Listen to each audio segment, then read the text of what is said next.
कोनो गलती कोई बड़ो के लजा तारू तना हंसत तारू। अरे आपकी बात एकर मतलब ई सही बात बा। घर में सुतावेली यार के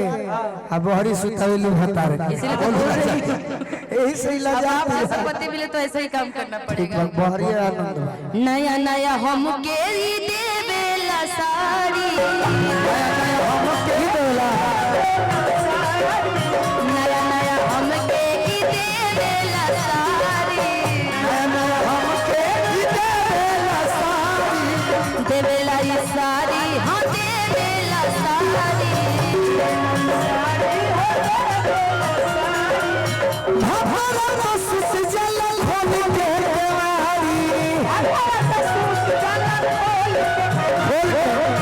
भभरा रस जलन खोल के देवारी ई सारी हम देवारी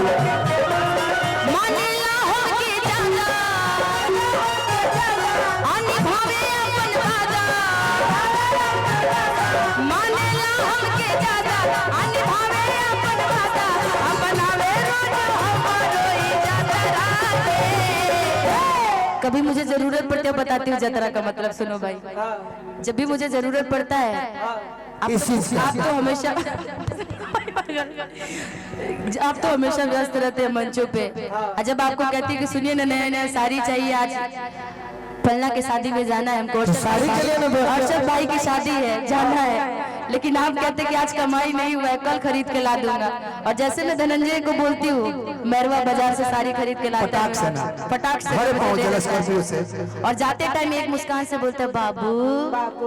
मेरा जतरा बन जाता है। अब बनावे रोज हमारो ही जतरा के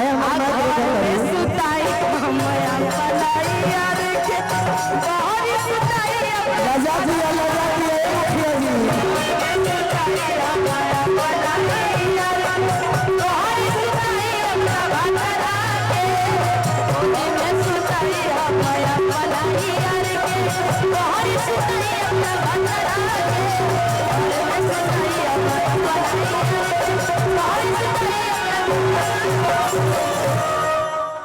एगो तो खोले ना पता जवानी करे कचराई का चबा खोले ना पता जवानी करे कचराई का चबा भौजी हमरा के नहीं हर बुला ले मरद अभी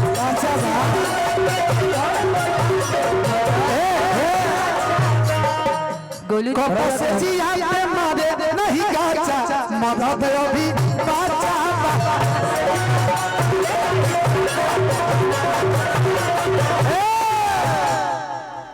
कि जाई नहीं हो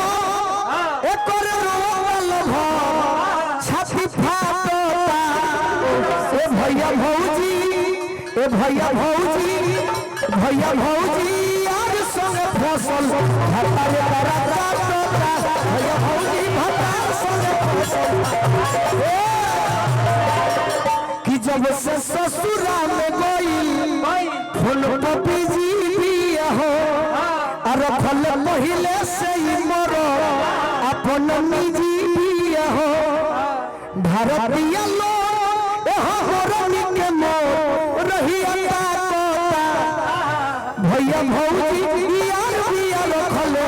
भतार करता भैया भौजी यार बिया रखले भतार रखा कह लोग हम दर्दना के कह बिछ सब्जी कटत में चूरी फुरस रोटी बेलन में लोल रे बोल देवारा ये भी मेरा गाना देवर पे गाना है। सब्जी कटत में चूरी फुरस रोटी बेलन में लोल रे भगोल देवारा तो पीठ पर लागल बजावे रे भगोल देवारा पीठ पर लागल बजावे सब्जी कटत